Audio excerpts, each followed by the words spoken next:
Okay, so I quickly wanted to do a video about a new camera that Sony have just released today. They've announced it today, and it's the Sony Alpha A1 mirrorless digital camera.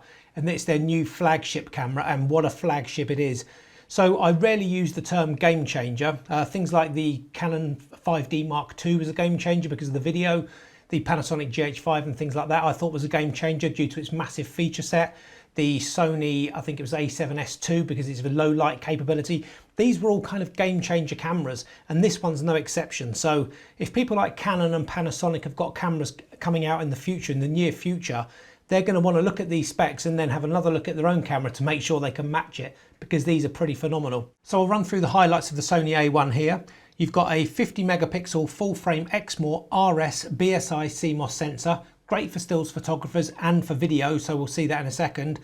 It does up to 30 frames per second shooting, so that's a massively rapid rate, and this is using the electronic shutter at ISOs between 50 and 102/400. So 30 frames a second stills is amazing.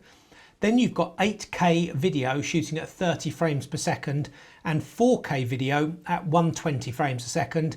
And that's in 10-bit. So both of those, it looks like, have 10-bit capabilities. Then you've got 4.3K 16-bit RAW video output using the Sony Cinetone, S-Cinetone. You've got a 9.44 m.dot EVF with 240 frames per second refresh rate, which is amazing, especially for shooting at higher frame rates. 759 point fast hybrid AF, real-time IAF. You've got a 5-axis steady shot image stabilization built into the camera. So like other cameras, if it's coupled with a lens with stabilization, you're going to get some amazing handheld footage and low light stills from that.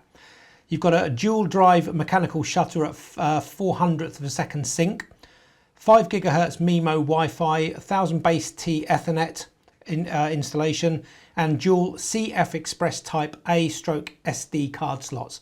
So they're obviously interchangeable. You can do all the usual things when you have 2 card slots. So that looks incredible at the moment. The sensor is a stacked sensor. You've got the new Bionz XR processor. The continuous shooting will do up to 30 frames a second at full 50.1 megapixel resolution with full AF and AE capabilities when working with an electronic shutter. When using mechanical shutter, the speeds are kept at 10 frames a second, but also a high buffer memory permits recording up to 238 compressed RAW frames or 400 JPEGs in one single burst. Now, I'm getting all this information from B&H Photo Video in New York from their website, and I'll put a link down below so you can go through and have a look in more detail. But overall, this camera is a massive game changer, I think. It's kind of, they're promoting it as an all-in-one camera. So for me, I've always gone on about having a hybrid camera that does amazing video and superb high resolution stills. And I don't think you can get much better than this. You've also got the 3.5mm microphone jack and a headphone jack separate. So you've pretty much got a filmmaker's camera with the most amazing stills capabilities. So I'll leave it at that for now, keep it short and sweet. But what I will suggest is please go through using the links below to go through to B&H Photo Video in New York. Check out the feature set it's got, have a look at some more photos, have a look at what the camera's got to offer, and start saving your pennies, because the price is at $6,498 for body only. So start saving, have a look at the specs, check it out, but also please subscribe to the channel, and hopefully we'll see you on the next video.